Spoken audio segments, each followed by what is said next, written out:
আল্লাহর সাথে আর একটা আল্লাহ হইলে পাল্লা ভালো হইতো। 1 তারিখে গান করার জন্য আল্লাহ হয়েছিল, বন্ধ হয়েছিল। সেদিনে আল্লাহর সাথে দেখাও, এটা হয়ে বিধি করে দিছে। আল্লাহ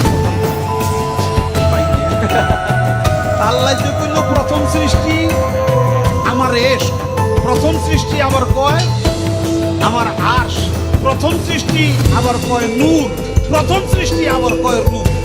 আল্লাহ এক মুখে যে এত কথা কয়, আল্লাহর নূর কয়টা, খালি কয়টা না শিল্পীর স্বাধীনতা এই নয় যে আপনারা আল্লাহ, ধর্ম কিংবা মানুষের ইমানকে ভঙ্গ করবেন। শতাব্দীর পর শতাব্দী ধরে মুসলমানদের কাছে আল্লাহ, রাসূল, ইমান সবই পবিত্রতম জায়গা।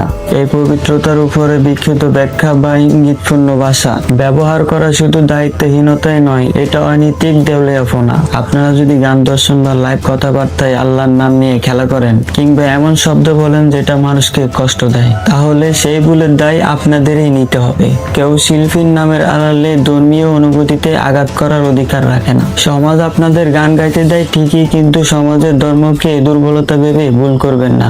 ধর্মীয় অনুভূতিতে আঘাত লাগলে আমরা প্রতিবাদ করবই, এটা আমাদের মৌলিক অধিকার। এবং সেই প্রতিবাদ থামবে না যতক্ষণ পর্যন্ত আপনারা কথাবার্তায় সীমা মানতে না শিখবেন।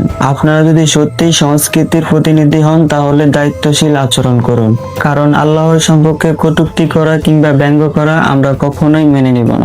যদি আপনারা সেই সীমা অতিক্রম করেন, তাহলে আপনাদের প্রতিটা কথার জবাব আমরা মুসলমানরা দিতে জানি। এই দেশে ইসলাম নিয়ে কটূক্তি করে কেউ শান্তিতে থাকতে পারবে না, এটা মনে রাখুন। সম্মান চাইলে সম্মানের সাথে কথা বলতে হবে, নইলে যেসব ভুল করেছেন তার পরিণতি আমাদের নিজেদের হাতে বহন করতে হবে। আর জনগণও নীরব দর্শক হয়ে বসে থাকবে না।